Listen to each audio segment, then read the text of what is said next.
Hello dear students, today I am back with some new topic. In this we have to discuss polygon law of forces. If a number of forces acting at a point be represented in magnitude and direction by the sides taken in order of a closed polygon, then they are in equilibrium. देखो अभी हमने अपने last topic में क्या किया था, हमने तीन फोर्सेस ली, तीनों एक पॉइंट से एक्ट करती थी और हमने उसे एक ट्रायंगल शो किया। आज हम जनरलाइज तरीके से वैसे हम पॉलीगन लिया, 5 फोर्सेस ले ली हमने और उसके अकॉर्डिंग एक क्लोज्ड डायग्राम बनाई। 2 से ज्यादा के लिए ही क्लोज्ड डायग्राम बन सकती है, मतलब 3 और मोर, क्योंकि 2 पे तो एंगल बनेगा, 3 पे क्लोज्ड नहीं हो पाएगी डायग्राम। तो वहां पे अपने पास जो क्लोज्ड डायग्राम है तो मिनिमम 3 होनी जरूरी है। और उसके लिए अपने पास यहाँ पे जैसे मैंने 5 फोर्सेस ले ली, इसके लिए एक फोर्स ली, एक पॉइंट ओ लिया कॉमन, जिससे एक force F1, F2, F3, F4, F5, ये पांचों फोर्स O पॉइंट के अलोंग बिलोंग करती है और इन अपोजिट डायरेक्शन, सारी इधर जा रही है O से अलग वाली डायरेक्शन में। तो अब यहाँ पे मैंने एक क्लोज्ड डायग्राम बनाने की कोशिश करी। इधर से पहले मैंने ये फोर्सेस के पैरेलल एक लाइन ट्रेस करी AB, जैसे हमने ट्रायंगल में किया था। फिर ये वाली फोर्स है F2, तो यहाँ पे मैंने इसके पैरेलल ये F2 फोर्स ट्रेस कर दी B पॉइंट से। फिर मेरे पास है F3, तो मैंने F3 फोर्स इसके पैरेलल ट्रेस कर दी। फिर फोर्स है F4, तो मैंने इसके पैरेलल F4 ट्रेस कर दी। फिर मेरे पास है F5, तो मैंने इसके पैरेलल F5 ट्रेस कर दी। जैसी डायरेक्शन थी देखो, यहाँ F1, फिर F2 इधर, तो ये F2, F3, फिर F4 और फिर F5, बिल्कुल उसी तरीके से डायरेक्शन शो कर दी। अब जो 5 फोर्सेस मैंने ली और बाद में आके ये कौन से पॉइंट पे क्लोज हो गया, A से स्टार्ट करा, A पे ही आके क्लोज हो गया। AB, BC, CD, DE, EA, इस तरीके से मैंने 5 फोर्सेस रिप्रेजेंट कर दी। अब मेरे पास अब यहां से क्या चीज हुई, तो अब मेरे पास है क्या, क्योंकि जो ये पांचों फोर्सेस हैं वो मैं AB, BC, CD वगैरह से रिप्रेजेंट कर रही हूँ, तो जो भी फोर्सेस का रिजल्टेंट होगा वही इन साइड्स के अलोंग वाली फोर्सेस का भी सेम रिजल्टेंट होगा। तो मैंने क्लोज्ड डायग्राम के अकॉर्डिंग ले ली तो फोर्सेस। तो यहाँ पे सबसे पहले फोर्स मैंने कौन सी यूज करी, AB, BC, CD, DE plus EA, ये पांचों फोर्सेस मैंने यूज करी। अब सबसे पहले तो इन 2 फोर्सेस को मैंने कंबाइन कर लिया। देखो AB प्लस BC, अब तुम्हारे को पता है कि AB प्लस BC का रिजल्टेंट, क्योंकि ट्रायंगल लॉ ऑफ फोर्स हम कर चुके, तो मैंने क्या किया, A और C को मिला दिया, A और D को मिला दिया। क्यों? क्योंकि मुझे पता है कि जब मैं AB और BC को ऐड करती हूँ तो यहाँ पे और AB, BC, CA is equal to 0 होता है, और 2 forces AB plus ABC can be written as AC। तो मैं 2 फोर्सेस की जगह पे एक सिंगल फोर्स AC यूज कर सकती हूँ। तो मैंने AB और BC की जगह पे सिंगल फोर्स AC यूज कर लिया। AC के साथ मेरे पास आ गई अब फोर्स CD, DE, EA मैंने फिर से लिख ली। अब देखो AC, CD, अब इन 2 फोर्सेस को मैं एक अकेली फोर्स AD से रिप्रेजेंट कर सकती हूँ, बिल्कुल उसी तरीके से ट्रायंगल के अकॉर्डिंग। तो अब यहाँ पे ये वाली वैल्यू अपने पास हो गई AD plus DE plus EA। अब यहाँ पे AD plus DE plus EA, ये भी एक ट्रायंगल बन गई। और मुझे पता है कि AD प्लस DE को मैं एक सिंगल फोर्स से रिप्रेजेंट कर सकती हूँ AE से, तो इसकी जगह पे मैंने AE लिख दी। पर 5वीं फोर्स, ये देखो ये 4 फोर्स तो मेरे पास एडजस्ट हो गई। अब 5वीं फोर्स, जो 4 फोर्स आई, ये प्लस ये इससे रिप्रेजेंट करी, फिर ये प्लस ये इससे रिप्रेजेंट करी, दिस प्लस दिस इससे रिप्रेजेंट करी, बट यहां मैंने रिप्रेजेंट करी AE पैटर्न से इन डायरेक्शन AE। पर मुझे जो 5वीं फोर्स दी हुई है वो कौन सी डायरेक्शन में दी हुई है, ई ए, तो दोनों equal and opposite in magnitude हो गई। तो मैं ई ए की जगह पे क्या लिख सकती हूँ, E A can be written as minus A E, या फिर ए ई को ई ए लिख लो माइनस करके, तो ये दोनों एक दूसरे को न्यूट्रलाइज कर देंगी और इससे हमारा सिस्टम इक्विलिब्रियम में हो जाएगा। देखो जो ये मैंने यहाँ पे डायग्राम लिए, ये क्लोज्ड पॉलीगन में, अब हमने ट्राइंगल में 3 फोर्सेस ली और उसकी क्लोज्ड डायग्राम बनाई, फिर हमने इसी तरीके से हम ये पेंटागन के अकॉर्डिंग बना ली, हेक्सागन हो या कोई भी क्लोज्ड डायग्राम हो। तो यहाँ से हम ये कंक्लूजन निकालते हैं कि कितनी भी फोर्सेस हमारे को एक पॉइंट से दी हो, तो वो उनका जो एंड मतलब वो एक क्लोज्ड डायग्राम में हम उन्हें रिप्रेजेंट कर पाएंगे और उनका जो रिजल्टेंट है वो उनकी लास्ट आर्म पे आकर एडजस्ट हो जाएगा। जैसे ये वाली 4 थी और ये 5वीं पे यहाँ पे इसका बैलेंस हो गया, ट्रायंगल थी तो ये और ये था, तो यहाँ पे आके इसका बैलेंस हो गया था result. Now let us move on our next theorem, resolved path. The algebraic sum of resolved part of two congruent forces in any direction in their plane is equal to resolved part of resultant in that direction. अब हम resultant वैसे तो last time भी कर चुके कि 2 forces हैं, उनका रिजल्टेंट हम निकाल चुके, पर अब यहाँ पे हमारे को 2 से ज्यादा फोर्सेस भी हो तब भी हमारे को रिजल्टेंट निकालना होगा। तो उसके लिए हम अब हर बार क्लोज्ड डायग्राम की तरीके से भी नहीं यूज करेंगे, हम सेपरेटली भी रिजल्टेंट निकाल सकें। उसके लिए हम अपने अलग अलग मेथड्स फॉलो कर रहे हैं। तो ये हमारे पास क्या तरीका है कि हमारे को 2 फोर्सेस दी हुई है एक पॉइंट ओ से, ये एक पॉइंट ओ है, यहाँ से पी और क्यू 2 फोर्सेस हमने ले ली। इस बार हमने एक्स एक्सिस के अलोंग वाली फोर्स ले ली क्योंकि फोर्स तो किसी भी डायरेक्शन में हो सकती है, तो एक हमने एक्स एक्सिस अपनी मर्जी से फिर कंसीडर कर ली कि भाई चलो, क्योंकि फोर्स क्योंकि किसी भी डायरेक्शन में ली तो एक्स एक्सिस मैंने, क्योंकि वैसे हमें कन्वीनियंट क्या होता है कि एक फोर्स हम एक्स एक्सिस पे ले लेते हैं तो फिर उससे तो पैरेललोग्राम ला ही हो जाता, इसलिए मैंने यहाँ पे एक दूसरे मेथड से तुम्हारे को ये क्वेश्चन शो किया है। तो यहाँ से हमने क्या किया, O से x की तरफ एक स्ट्रेट लाइन बना दी जो कि हमारा x एक्सिस की तरीके से काम करेगा, और यहाँ पे वैल्यू हमारे पास क्या चीज है कि एक फोर्स P दी हुई है, एक फोर्स Q दी हुई है, तो मैंने एक पैरेललोग्राम कंप्लीट कर दी। पैरेललोग्राम कौन सी हुई, OACB। फिर मैंने रिजल्टेंट OC को भी यहाँ पे डायगोनल को मिलाया तो वो मेरे पास OC आ गया, और वहां पे मेरा रिजल्टेंट एक्ट करता है पैरेललोग्राम लॉ ऑफ फोर्सेस के अकॉर्डिंग। अब देखो जो रिजोल्व पार्ट है, रिजोल्व पार्ट क्या होता है, एक तरीके से इसकी इमेज हम जो एक्स एक्सिस पर लेकर आते हैं, तो P फोर्स की इमेज देखो कितनी है एक्स एक्सिस के ऊपर, OD। क्योंकि अब मैंने यहां से किया क्या, B से इस एक्स एक्सिस के ऊपर परपेंडिकुलर डाल दिया, A से परपेंडिकुलर डाल दिया, C से परपेंडिकुलर डाल दिया, और फिर A से, क्योंकि ये परपेंडिकुलर लाइन ये वर्टिकल लाइन थी, इसके ऊपर भी A से एक परपेंडिकुलर AL डाल दिया। तो ये सारे परपेंडिकुलर मैंने ट्रेस कर दिए। अब यहाँ से जो AB की इमेज है वो मेरे पास कितनी है, OD, यानी कि रिजोल्व पार्ट ऑफ OP मेरे पास कितना है, OD। OQ का रिजोल्व पार्ट कितना है, OE। तो अब मुझे यहाँ पे रिजोल्व पार्ट ऑफ, अब दूसरे तरीके से, अब तुम ये तो वैसे अपने पास है ही कि OD प्लस OE ये चीज आ गई।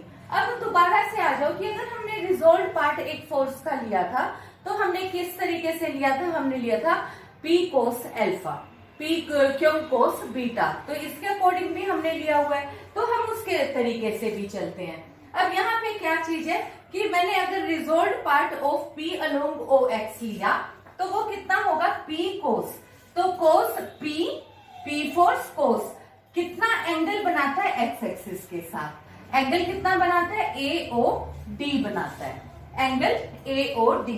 अब कोस में अब ये थीटा है, अगर मैंने ये वाला एंगल AOD ये वाला कंसीडर किया है तो ये मेरा OD क्या हो गया, ये मेरा बेस हो गया, और ये मेरे पास हाइपोटेन्यूज हो गया।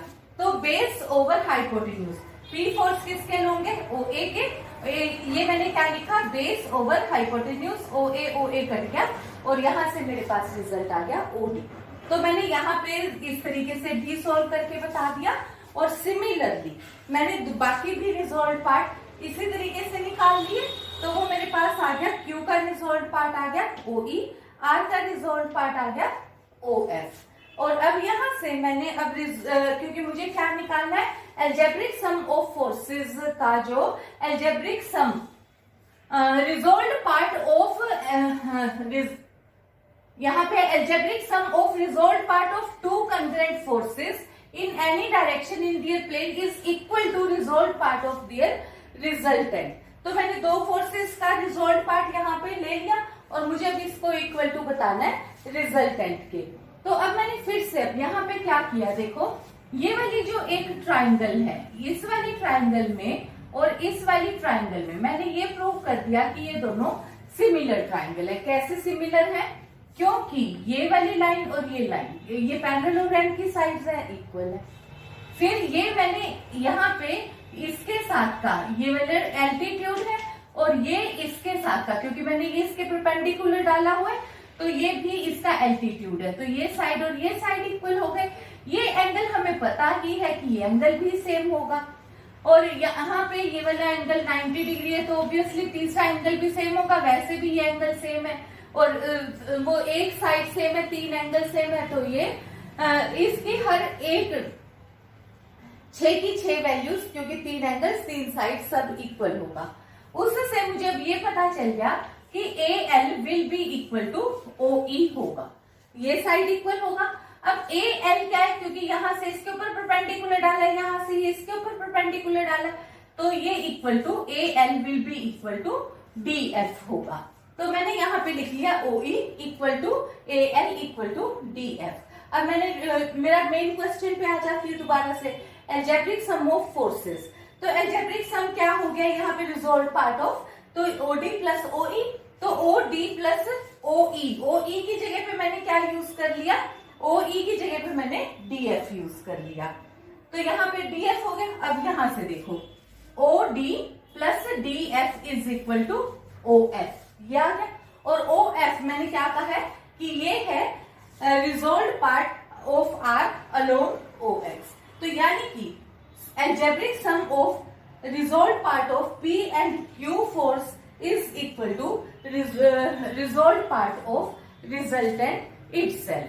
देखो अब एक तरफ तो हमने यहाँ पे दो फोर्सेस के अलोंग ये निकाल दिया, इसको हम बाद में भी जनरलाइज भी करेंगे।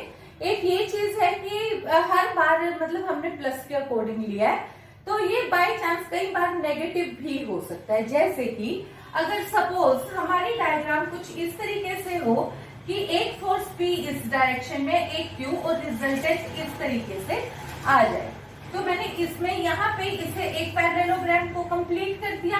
पैरेललोग्राम को कंप्लीट किया तो इसका परपेंडिकुलर मतलब ये वाला जो है OP फोर्स का रिजॉल्व पार्ट, अब तुम्हें पता है कि OD आएगा, इसी तरीके से OQ का कितना रिजल्टेंट मतलब रिजॉल्व पार्ट आएगा, OE आएगा, तो वो मैंने OE कर दिया। अब इसी तरीके से मेरे पास अब यहाँ पे मैंने पैरेललोग्राम बनाया था, ये P फोर्स के साथ Q के साथ पैरेललोग्राम बना के मैंने रिजल्टेंट भी बिल्कुल सेम OC मैंने एक रिजल्टेंट लिया, तो ये डायगोनल लिया, डायगोनल के लोग रिजल्टेंट मैंने मेंशन कर दिया। इधर A से ये C से इसके ऊपर एक्स एक्सिस के ऊपर परपेंडिकुलर डाला, तो यहाँ पे C से भी परपेंडिकुलर डाला, A से भी परपेंडिकुलर डाला और इसी तरीके से B से इसके ऊपर परपेंडिकुलर डाला, A से इस वर्टिकल लाइन के ऊपर भी हमने परपेंडिकुलर डाल दिया। और अब इसी तरीके से बिल्कुल जैसे अभी अभी हमने किया, तो ये ट्राइंगल और ये ट्राइंगल दोनों सिमिलर ट्राइंगल्स हैं, इसलिए EO जो ये साइड है वो किसके इक्वल हो गई, AL की इक्वल हो गई, और AL किस LA का हो या FD, ठीक है, और ये वाली वैल्यू FD के इक्वल हो गई। अब वापस अपने पास अब रिजल्ट कितना आ गया कि sum of resolve part of P का रिजॉल्व पार्ट कितना था, OD था, इसका था OE। वैसे भी हमें दिख रहा है कि देखो अपोजिट डायरेक्शन में गया, अपोजिट डायरेक्शन में जाने से ये नेगेटिव हो गया, नेगेटिव साइन की वजह से इसको माइनस होना चाहिए, तो अब मैंने यहाँ से क्या किया, और इसका रिजल्टेंट मतलब OC का रिजोल्व पार्ट का मेरे पास कितना आ गया, रिजोल्व पार्ट इसका OF आ गया। अब यहाँ से वैल्यू कितनी थी, OE, तो OEO, इसकी जगह पे मैंने क्या लिख लिया, LA लिख लिया। LA की जगह मैंने क्या लिख दिया, FD लिख दिया। तो यहाँ पे वैल्यू मेरे पास कितनी आ गई, इज इक्वल टू, क्योंकि एक्चुअली मेरे पास क्या है, OE की वजह से क्या आया, AL की वजह से क्या आया, DF, क्योंकि अगर मुझे डायरेक्शन भी प्रॉपर मेंशन करनी है। तो यहाँ पे मेरे पास आ गया DF को अब मैं बिल्कुल अब इसी तरीके से D से F आया, और मैंने इसको किस तरीके से रिप्रेजेंट किया, F से D रिप्रेजेंट करूंगी तो मेरे पास क्या चीज आ जाएगी, माइनस साइन आई। तो यहाँ पे OD में से मैंने FD माइनस किया तो मेरे पास रिजल्ट कितना आया, OF। अब OF, अब देखो यहाँ से क्या है, OF is the resolve part along x axis of R। तो यहाँ से हमारे पास है कि चाहे हमारी डायरेक्शन कुछ भी हो, रिजल्टेंट जो दो फोर्सेस का रिजोल्व पार्ट है वो किसके इक्वल आता है, equal to resultant of force. Now explain method of finding resultant of any number of coplanar concurrent forces।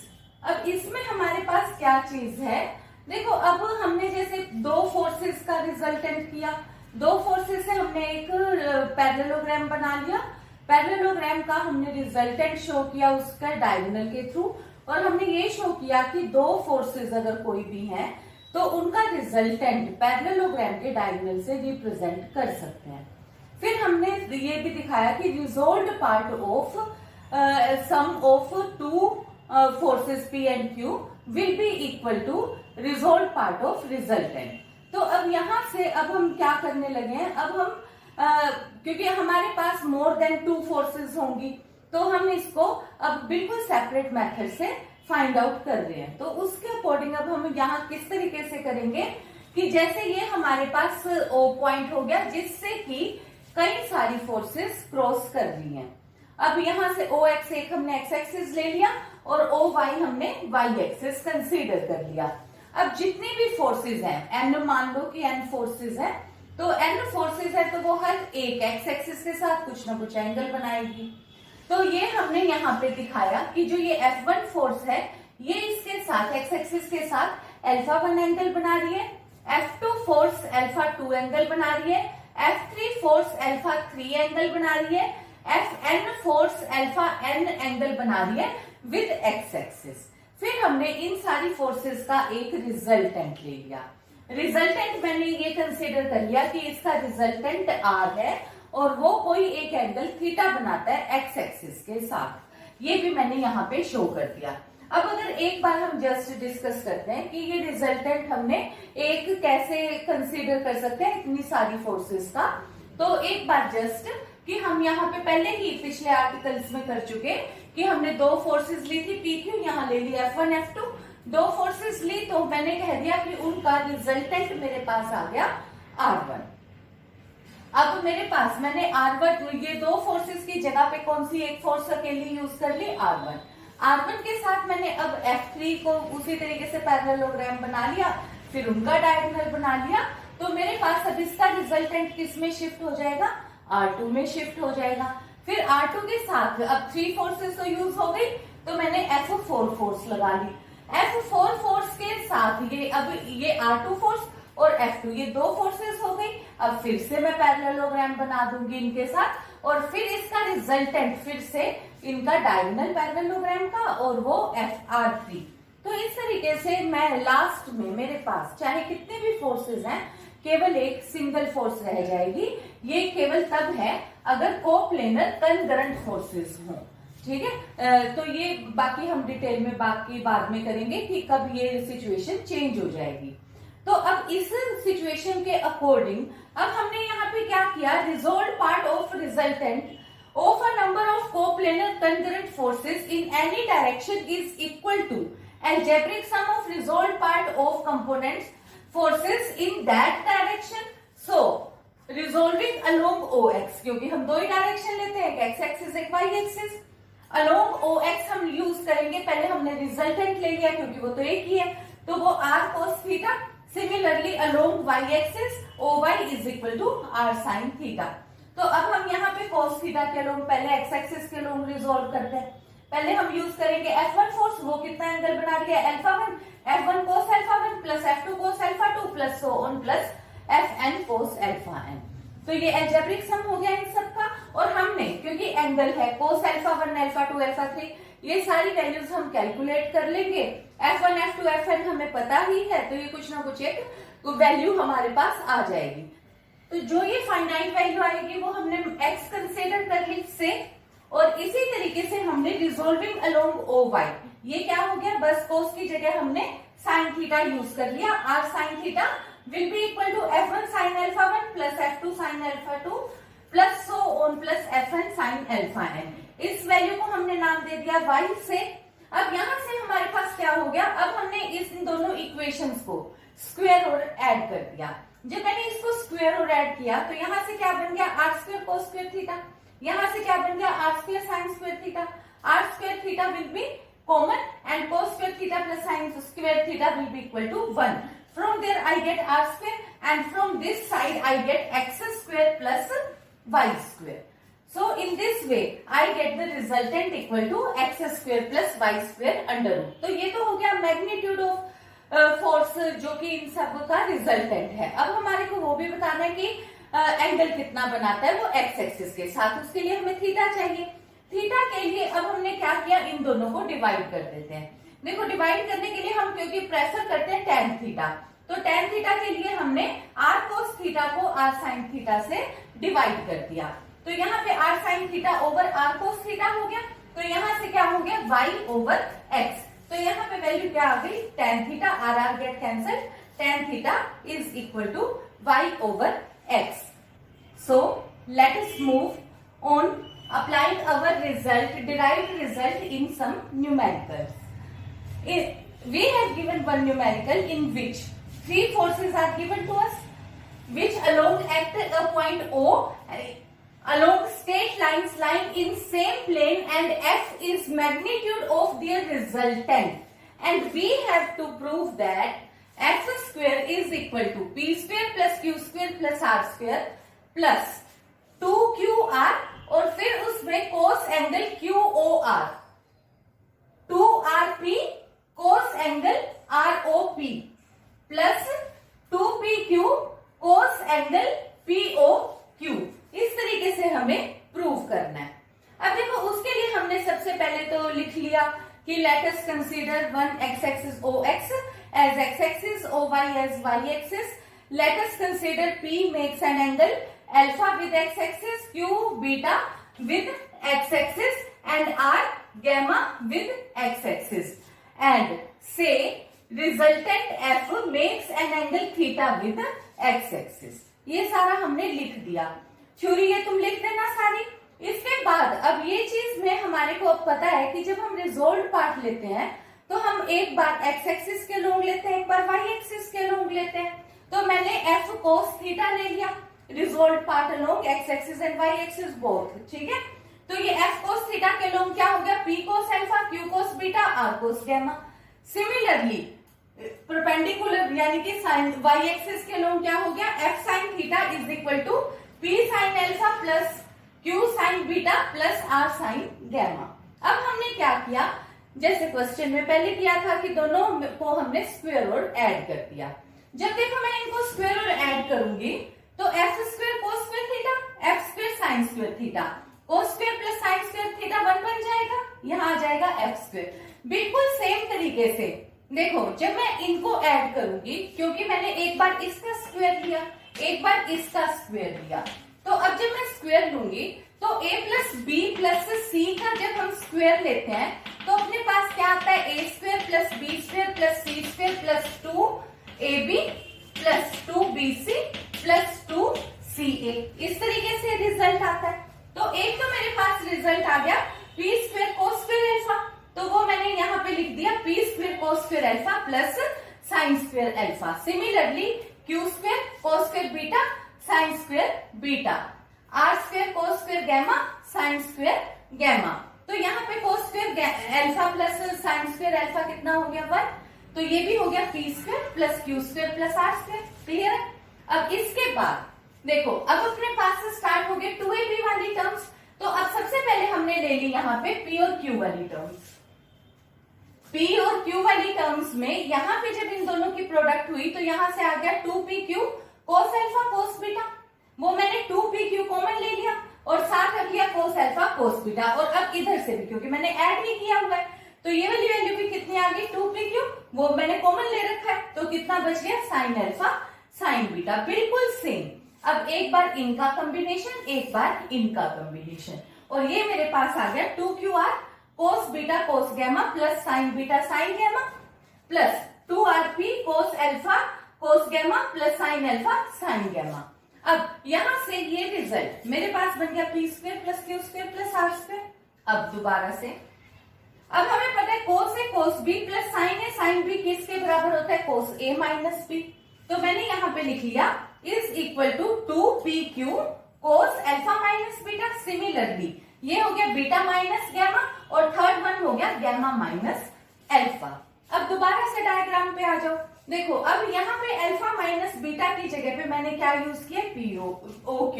ये कैसे, देखो अब ये वाला एंगल मेरे पास P एक्स एक्सिस के साथ कितना एंगल बनाता है अल्फा, Q कितना एंगल बनाता है बीटा। अब एंगल POQ ये वाला एंगल मेरे पास कितना आ गया बीटा माइनस अल्फा। ठीक है, तो मैंने POQ बीटा माइनस अल्फा की जगह पे यूज कर दिया। अब बिल्कुल इसी तरीके से सेकंड रिजल्ट में बीटा और गैमा का माइनस है, बीटा माइनस गैमा। तो देखो ये वाला एंगल मेरे पास बीटा है, ये वाला गैमा है, तो मेरे पास अब एंगल कितना बच गया यहाँ पे ये QOR। ठीक है, तो मैंने क्या यूज कर दिया instead of this QOR, similarly ROP। Now we have one more question in this. If forces PQR act at a point parallel to sides BC, CA, AB of triangle ABC, then magnitude of resultant is this result. ये हमारे को prove करना है। अब इस statement में हमें कहा क्या हुआ है कि PQR कोई तीन फोर्सेस हैं, तो मैंने यहाँ पे ले लिया OX एक फोर्स मैंने एक्स एक्सिस के अलोंग ही ले ली P फोर्स, एक कोई Q फोर्स ले ली, एक कोई R फोर्स ले ली। और ये जो फोर्सेस हैं इस तरीके से दी हुई है कि ये एक ट्राइंगल से रिप्रेजेंट हो रही है, बिल्कुल पैरेलल फोर्सेस। किस तरीके से कि P फोर्स BC के, Q फोर्स AC के और R फोर्स ये इसके अलोंग AB के अलोंग एक्ट कर रही है। अब तुम्हारे को देखो ये पता है कि अपना जो ये इंटीरियर एंगल है, इंटीरियर एंगल अपने पास ये वाला एंगल अगर A है तो ये अगर मैं इसको एक्सटेंड कर देती हूँ, क्योंकि मान लो मैंने इस फोर्स को P कंसीडर किया है और इसको Q, तो यानी कि अपने पास अब ये वाली वैल्यू हो गई R। तो यहाँ से ये एंगल A है तो ये कितना हो गया पाई माइनस A, क्योंकि स्ट्रेट लाइन का एंगल पाई होता है, तो ये बचा हुआ पाई माइनस A हो गया। और ये एंगल किस किस के बीच में, Q और R के बीच में, तो मैंने यहाँ पे भी लिख लिया Q और R के बीच में पाई माइनस A से रिप्रेजेंट कर दिया। अब इसी तरीके से ये वाला R और P के बीच में एंगल कितना बना है पाई माइनस B। R और P के बीच में मैंने कितना शो कर दिया पाई माइनस B। इसी तरीके से P और Q के बीच में पाई माइनस C, P और Q के बीच में पाई माइनस C, ये मैंने रिप्रेजेंट कर दिया। अब तीनों को मैंने ट्राइंगल की बजाय, देखो मैंने यहाँ पे ट्राइंगल का यूज नहीं कर रही मैं अब इसको एक पॉइंट के अकॉर्डिंग ही यूज कर रही हूँ। तो तीन पॉइंट्स है, मतलब एक पॉइंट पे तीन फोर्सेस एक्ट कर रही हैं और जो कि एक्स एक्सिस के साथ। अब देखो जो फोर्स P है, P फोर्स कितना एंगल बना रही है एक्स एक्सिस के साथ 0, क्योंकि वो किसके अलोंग है, वो एक्स एक्सिस के ही अलोंग है। तो जब मैंने रिजोल्व पार्ट सोल्व करे और मैंने इन तीनों फोर्सेस का रिजल्टेंट कंसीडर कर लिया कि F है जो कि एक्स एक्सिस के साथ थीटा एंगल बनाता है, तो फिर मैंने resolving along x axis, resolving along Y axis भी लिख दिया। ये सारी थ्योरी मैंने लिख दी, जो मैं बोल रही हूँ वो मैंने लिख भी दिया। तो यहाँ पे वैल्यू क्या हो गई F कोस थीटा, पहले रिजोल्विंग अलोंग एक्स एक्सिस तो F कोस थीटा, फिर मैंने कौन सा एंगल लिखा कि P एक्स एक्सिस के साथ कितना एंगल बना रहा है, ऑब्वियसली 0, तो मैंने क्या लिख दिया, p cos 0 प्लस q। अब देखो q फोर्स कितना एंगल बना रही है, पाई माइनस c, तो मैंने लिख दिया cos पाई माइनस c। अब r जो फोर्स है, देखो r फोर्स कितना एंगल बनाएगी एक्स एक्सिस के साथ, इतना, और ये कितना है, pi plus pi 2 pi minus common a plus c, तो यहां पे मैंने लिख दिया 2 pi minus c plus a। अब क्योंकि मेरे को पता है कि चौथे क्वाड्रेंट में ऑल साइन tan cos, ये फोर्थ क्वाड्रेंट है, फोर्थ क्वाड्रेंट में cos पॉजिटिव होता है और सेकंड क्वाड्रेंट में cos नेगेटिव होता है। तो यहां से हो गया p cos 0 1 होता है, तो cos 0 1 पुट किया तो यहां आ गया p, यहां आ गया माइनस q cos c और यहां आ गया plus r cos c plus a। अब अपने को पता है कि जो एक ट्राइंगल है, ट्राइंगल के एंगल्स का सम कितना होता है, 180। तो instead of c plus a मैंने क्या लिख लिया, पाई माइनस b, क्योंकि a plus b plus c is equal to 180, तो a plus c will be equal to pi minus b, तो मैंने ये लिख लिया। अब फिर से ये वाला वैल्यू हमारे पास कितनी हो गई, ये मेरे पास अब पाई माइनस b सेकेंड क्वाड्रेंट हो गया और यहां से रिजल्ट मेरे पास आ गया माइनस r cos b। ठीक है, ये रिजल्ट मेरे पास हो गया। अब अगेन इसी तरीके से मैंने sine theta, f sine theta use किया। f साइन थीटा कितना हो गया, p साइन 0, बिल्कुल एंगल तो ऊपर वाले ही आएंगे, साइन 0 कितना होता है, 0, तो यहाँ पे p की कोई वैल्यू आई ही नहीं। फिर यहां से क्या हो गया, q sine pi minus c, second quadrant में भी साइन पॉजिटिव होता है, तो यहाँ हो गया q साइन c। फिर यहां हो गया प्लस 2r साइन, बिल्कुल उसी तरीके से 2 पाई c माइनस a, फिर उसकी जगह पे हो गया यहाँ पे पाई माइनस b, पाई माइनस b हुआ साइन का, तो ये वाला वैल्यू मेरे पास कितनी आ गई, क्योंकि सेकंड क्वाड्रेंट में साइन पॉजिटिव होता है, तो यहां से आ गया प्लस r साइन b।